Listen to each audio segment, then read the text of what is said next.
But Scott, who could have thought, who could have guessed that Vladimir Putin was not serious about peace with Ukraine and that this summit was not going to produce the results that you and Trump thought it would?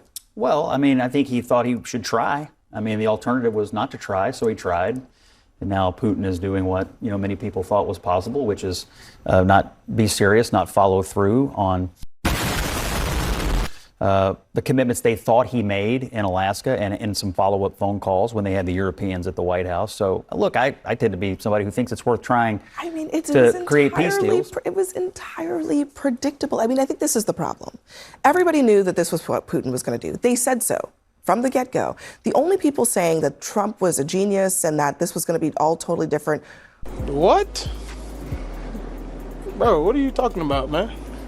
Were folks like you two and Donald Trump, perhaps. Well, I mean, to be fair, I'm not sure that even President Trump said things were going to be totally different. He said that he was giving the opportunity for things to be totally different. But let's be real about this.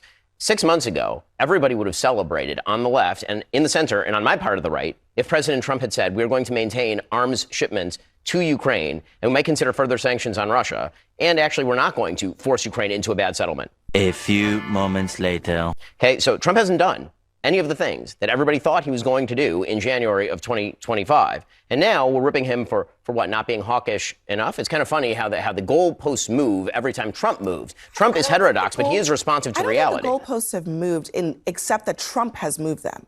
He said that he was going to end the war in 24 hours. That was obviously not going to happen.